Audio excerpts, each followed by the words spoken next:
Hello everyone, आज हामी स्क्रैचमा simple multiplication table of any number कसरी डिस्प्ले गर्ने भनेर प्रोग्राम गर्दैछौँ। सो अब यहाँ स्क्रैचमा स्प्राइट अरु चेन्ज गर्दा नि भयो अथवा ब्याकड्रप अरु केही राख्दा नि भयो। सो मैले चाहिँ एउटा ब्याकड्रप चुज गरे यो।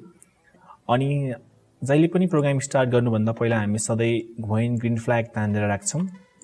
अब त्यसपछि हामीलाई भेरिएबल चाहिन्छ। सो भेरिएबल चाहिँ मलाई के चाहिन्छ भन्दाखेरि एउटा काउन्टर भन्ने भेरिएबल चाहिन्छ। नम्बर इन्क्रिज गर्दै जाने 1 2 3 गरेर। आज हामी एउटा नयाँ कुरा हेर्छौँ, मेक अ लिस्ट भनेको छ। लिस्ट भनेको नि एउटा भेरिएबल जस्तै हो, तर यसमा चाहिँ अलि मल्टिपल नम्बर अफ भ्यालुजहरू स्टोर गर्न मिल्छ। भेरिएबलमा हामीले एक पटकमा एउटा मात्र भ्यालु स्टोर गर्न मिल्थ्यो भने लिस्टमा चाहिँ धेरै भ्यालुहरू स्टोर गर्न सक्छौँ। सो एउटा लिस्ट बनाएँ मैले। लिस्टको नाम चाहिँ मल्टिप्लिकेसन टेबल।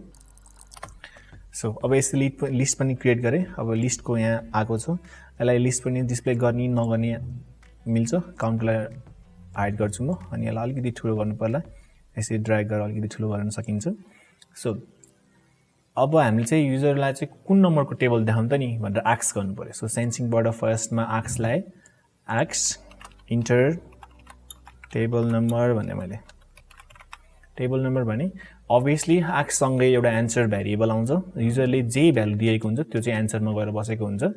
सो अब हामीलाई डिस्प्ले गराउनु पर्यो यसको टेबलमा। डिस्प्ले गराउँदाखेरि सबैभन्दा पहिला अपरेटर्सबाट जोइन ल्याउँछु म। सो सुरुमा चाहिँ यो नम्बर गर्नु पर्यो, अनि त्यसपछि अनि जस्तै फर एक्जाम्पल 4 को टेबल गर्नु छ भने 4 × 1 = 4, 4 × 2 = 8 गर्दै देखाउनु पर्यो नि त। सो अब अहिले चाहिँ जे भ्यालु हाल्छ त्यो चाहिँ यहाँ हुन्छ। अब इन्टु भनेको एक्स रिप्रेजेन्ट गर्न मिल्यो। तर हामीले चाहिँ त्यस्तो लामो टेक्स्टहरू जोइन गर्दै लेख्नु छ भने हामीले चाहिँ जोइन अपरेटर धेरै युज गर्छौँ। सो पहिला चाहिँ जोइनको क्रिएट गरेर कसरी डिस्प्ले गराउने त्यो मात्रै हेर्छौँ है। सो स्पेस गरेर एक्स स्पेस। अब यहाँ चाहिँ काउन्टर हुनु पर्यो 1 2 3। काउन्टरको काम चाहिँ काउन्ट गर्दै जाने हो, त्यसैले त्यसको नाम काउन्टर राखेको छु मैले। काउन्टरको भ्यालु चाहिँ 1 2 3 गर्दै इन्क्रिज हुँदै जान्छ। सो सेकेन्डमा चाहिँ काउन्टरको भ्यालु राख्नु पर्यो। सो अझै मलाई चाहिँ जोइन अपरेटर कम्बाइन गर्नु पर्यो, अनि यसमा चाहिँ मैले काउन्टरको भ्यालु राख्छु। सो काउन्टर जस्तै 4 × 1 = अनि एन्सर पनि देखाउनु पर्यो भने चाहिँ अझै मलाई दुईवटा चाहिँदो रहेछ स्पेस भने चाहिँ अझै अपरेटर्सबाट जोइन लाएँ। सो अब यहाँ स्पेस = स्पेस गरेँ। अब लास्टमा एन्सर गर्नु पर्यो। एन्सर चाहिँ हाम्रो मल्टिप्लिकेसन गर्नु पर्यो, जुन जुन नम्बर छ त्यसलाई मल्टिप्लिकेसन गरेर राख्ने। जस्तै अब मल्टिप्लिकेसनलाई अब फर्स्टमा चाहिँ एन्सर इन्टु काउन्टर। अब 4 नम्बर इन्टर गरेको छ 4 × 1 हुन्छ, अनि नेक्स्टबाट 4 × 2 हुन्छ, त्यस्तै गरेर जान्छ। त्यही अनुसार यहाँ भ्यालु पनि स्टोर हुँदै जान्छ।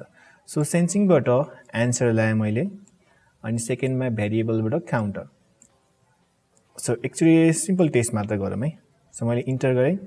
अब मैले 4 गरेँ भने यस 4 × 0 = 0 छ। सुरुमा चाहिँ काउन्टरको भ्यालु 0 छ, त्यसैले है।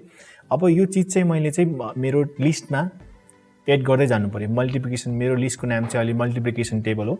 मैले चाहिँ लिस्ट किन बनाएको भन्दा एकै पटकमा मल्टिप्लिकेसन टेबल लिस्टमा चाहिँ हामीले धेरै भ्यालुजहरू स्टोर गर्दै जान पाउँछौँ, त्यसैले।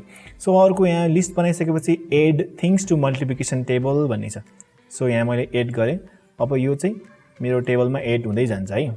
तर मलाई चाहिँ यो एड गर्ने काम एकचोटि मात्र गर्नुपर्ने छैन, 10 पटक अप टु 10 सम्म म चाहिँ टेबल डिस्प्ले गर्छु। त्यसैले मैले रिपिट भन्ने ब्लक ल्याउँछु कन्ट्रोलबाट, रिपिट 10 टाइम्स। अब यो चाहिँ एड गर्दै गर्दै गर्दै जाने, अनि यहाँ चाहिँ डिस्प्ले हुन्छ।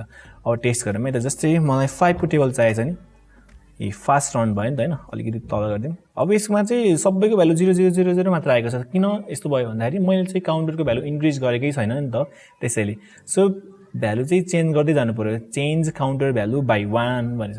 अब फेरि स्टार्ट गरेँ। अब मैले जस्तै 6 को हालेँ भने अब 6 को त हाल्दाखेरि हरेकपल्ट हाल्दाखेरि यो 6 गर्दै थपिँदै जान्छ, यो धेरै हुन्छ है।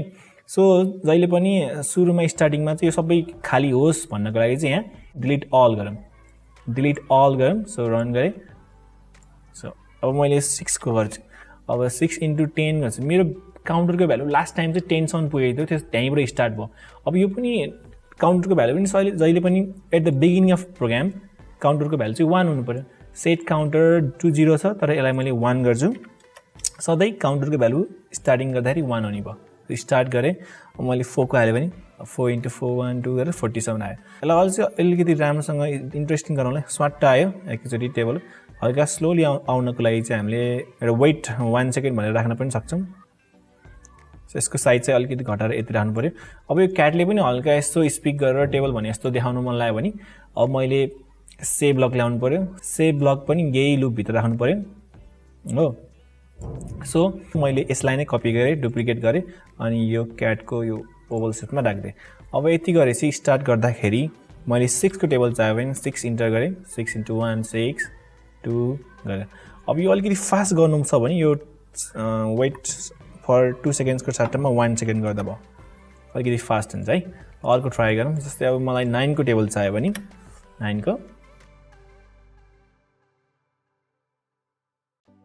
सो यसरी हामीले यो प्रोजेक्ट भित्र multiplication table of any number six जस्तै अब मलाई 5 को टेबल चाहियो भने 5 इन्टर गरेँ 5 को टेबल यसरी देखायो